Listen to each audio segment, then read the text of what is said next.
I'm wondering what advice you have for Gen Z. So many of them are going to be casting their first ballots in a presidential election this fall.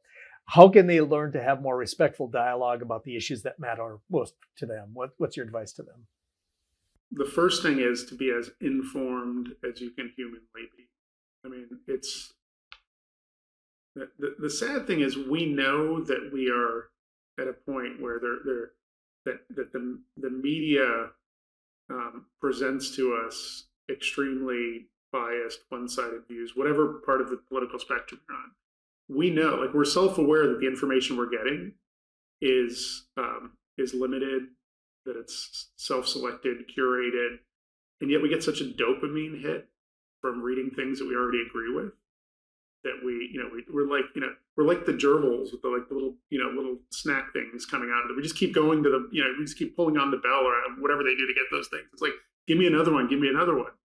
And so be self-aware. Say, hey, I need to look at sources that disagree with the narrative that I'm comfortable with, and do that purposefully, and then take that to the human level and say, look, I may want to, I might be a Democrat and I'm inclined to vote for Biden, but I really am humanly curious about somebody who is interested in Trump. Let me go find a conversation. I have to have a friend or relative that, or vice versa. I find this with the younger generation in particular, this sort of sense like the game is rigged. And some people think it's rigged by one side, some by the other, some whatever it is. The game is rigged. That they have no voice, no ability to contribute to the conversation.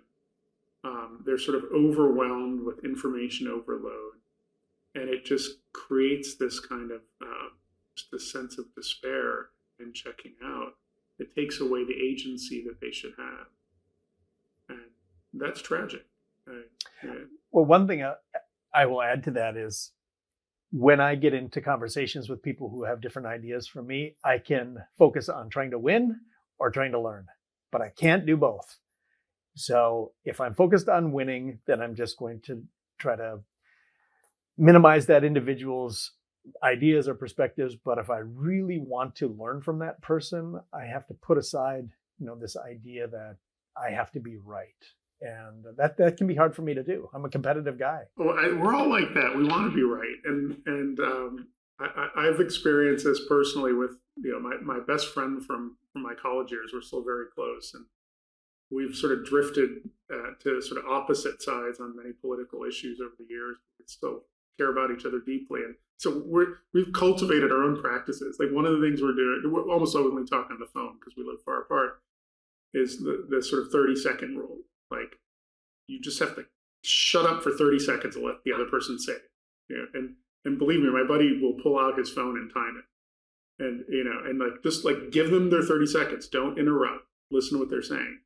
And sometimes what we'll do is be like, okay, let's flip it around. I'm going to tell you what I think I hear you say. Tell me if I'm right. And that's a really interesting exercise. Another thing is to employ something. These are small techniques that you can do that actually help the conversation become, let's say more pliable. The old technique that you'd find in improv comedy, which is yes and, right? So rather than say, oh, that which is interesting, but, say, I hear you, yes, and try to say things that are additive to it. And if you can create these kind of disciplines, then after a while you actually stop thinking about them consciously.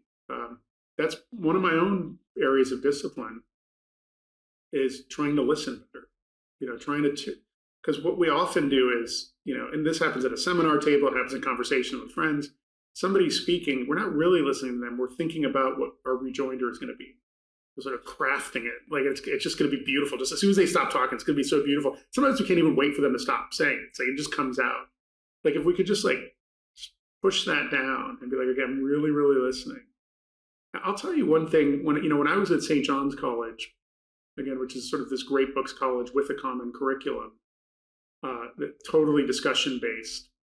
They've had 300 years to kind of perfect the art of conversation. They started in 1696, and one of the things that was most disorienting to me when I started, I was there as president, but I did get a chance to teach in the classroom on occasion. Was most disorienting to me was, you go in the classroom and every class would begin with an opening question. The tutor, which is the professor, would start an opening question and then sit back, and then students would begin conversation. Oftentimes, after the opening question, or even at other parts in the conversation, somebody would say something and there'd be dead silence for a long period of time. Like somebody make a point and you'd have 15 people in the room and be like really quiet. And like my inclination as a teacher was like, I got to jump in. Something's wrong. Like silence. This is terrible. It's, you got to keep it going. It doesn't have energy. I tried to jump in, and then I had to, discipline myself for time to realize like, no, they were thinking.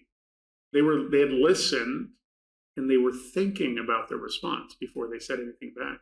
And that silence, that gap in the conversation was more valuable than rushing to fill that gap.